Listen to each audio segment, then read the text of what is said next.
Hi. Um, so the American election's not too far away now. November 3rd. It's my September the 18th.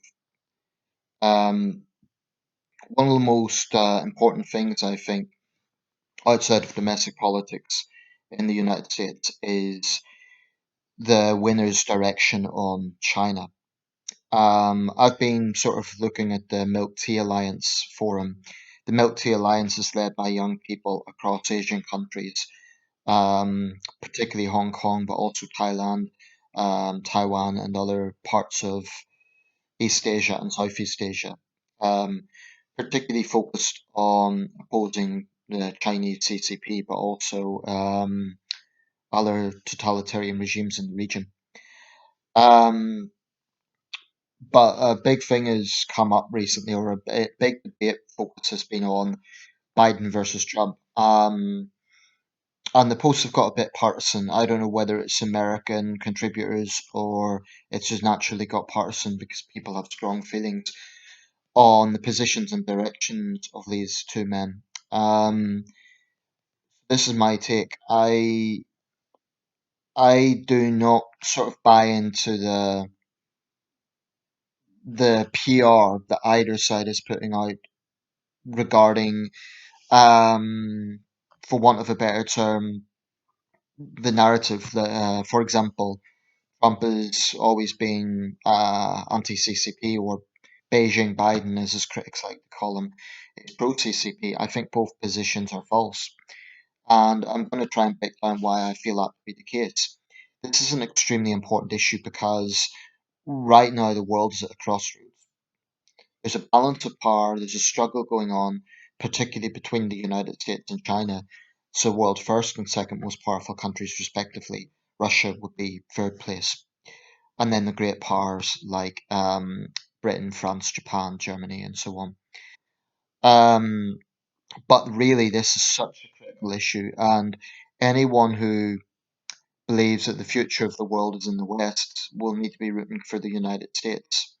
But in order to do that, I think there needs to be an inspired leadership from Washington that is focused on the nature of democracy, on freedom, and on human rights.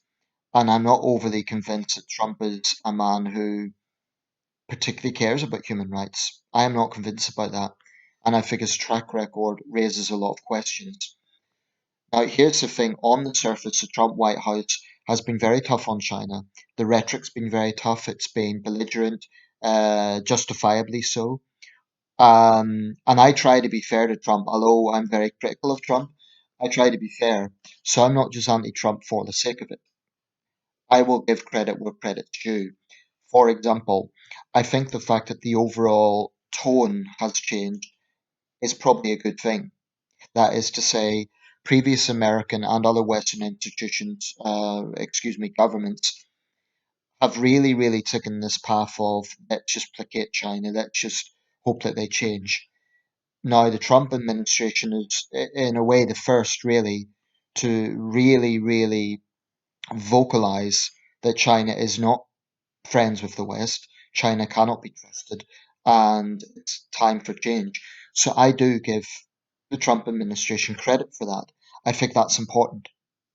I give the Trump administration credit for being supportive of Taiwan, which is the only democratic Chinese government.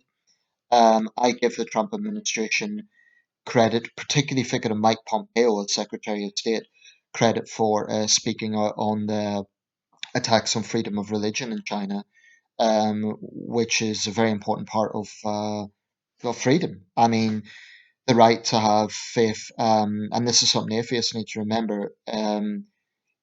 You know, theocracy is religion imposing on minorities. However, secularism and democracy and freedom also must include the right to practice faith in freedom. And what you get in China is persecution of all the faiths, but particularly Islam and Christianity. Um, Pompeo has spoken out on that, and I think that's important.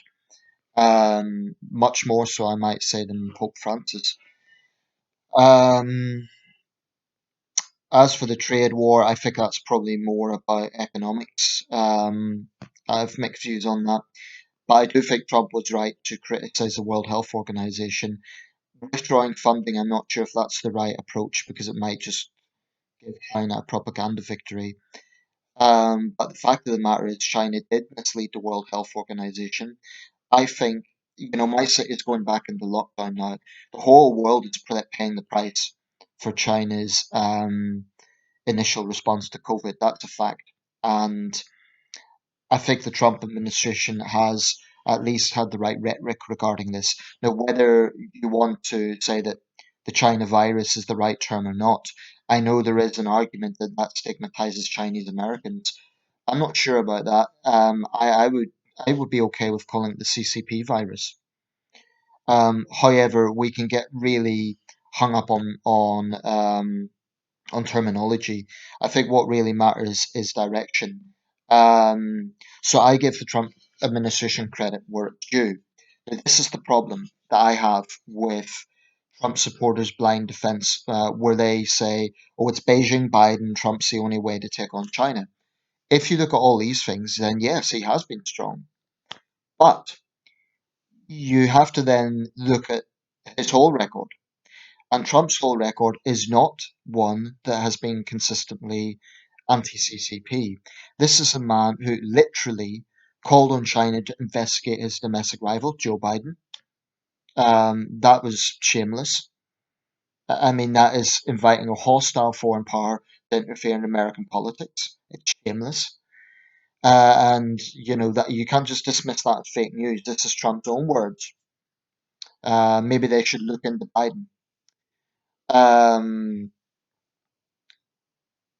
and it also sits very uneasily with me the fact that Trump said that he thought the Xinjiang concentration camps sounded like a good idea. Now, you can't just gloss these things over and ignore them. That's Trump's record. There is also reports suggesting that Trump praised the Tiananmen Square massacre. I don't know enough about that to say whether it's true or not. I haven't seen Trump directly say anything to that extent, so I'm prepared to give that one the benefit of the doubt. However, people that think this is a president who's motivated by human rights, I think they are ignoring Trump's rhetoric. This is a president who's indicated that he would be pro-torture. I do not believe that Donald Trump is a leader when it comes to human rights. Yes, he's taken action against the Assad regime in Syria. Yes, he's been tough on Xi Jinping's regime. But is it about human rights or is it more about just the US-China rivalry? Um, his attitude to the Hong Kong protests was, I'm sure they'll sort something out.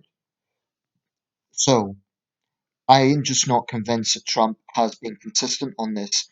Um, I think the fact the tone has changed is probably a good thing, but I just am not convinced that Trump deserves all the credit he gets regarding China. Now, let's look at Biden.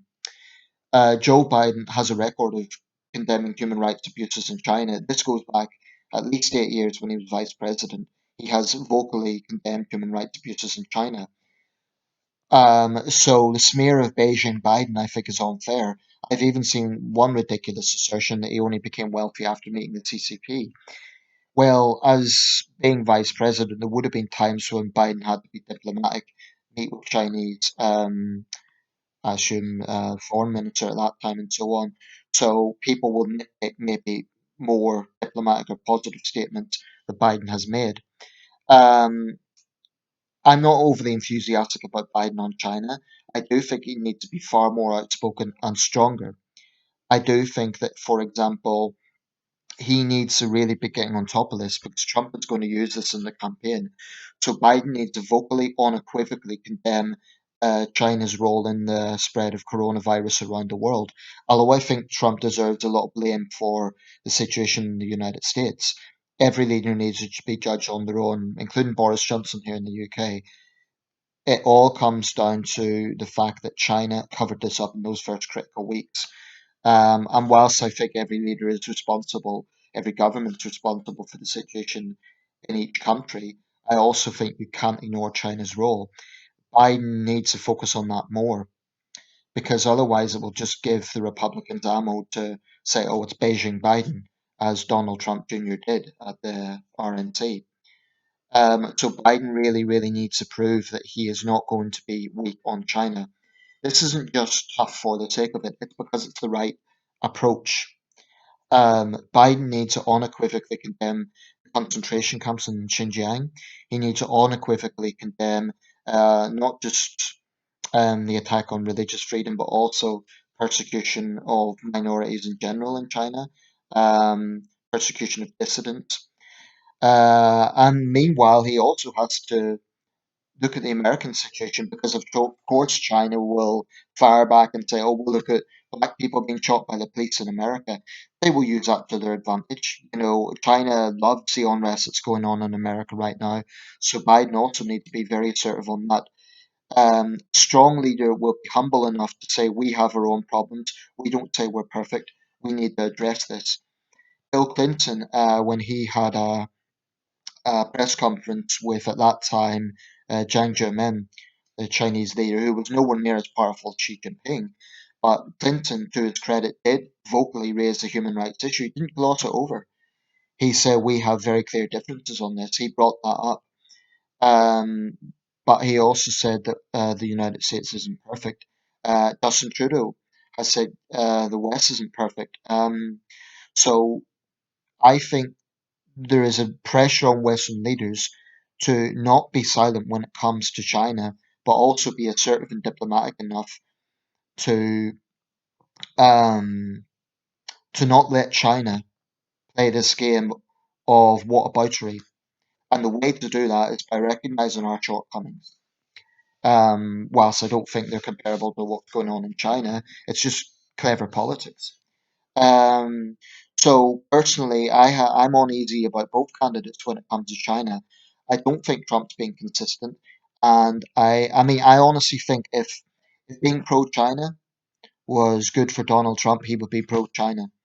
I honestly think if Trump could turn a blind eye to human rights issues in China because it was good for trade or diplomacy, I think he would do it.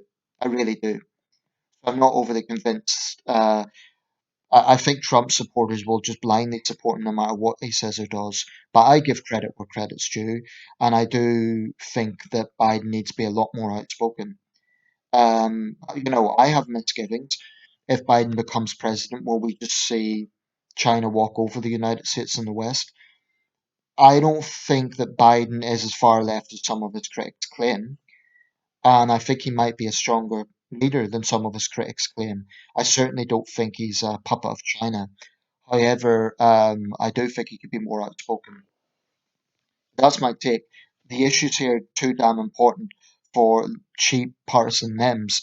I think people need to really take an objective stance on both candidates, look at their records, and all of those who are anti-CCP need to be behind whoever wins this, insofar as China is concerned, because the issues are just too important.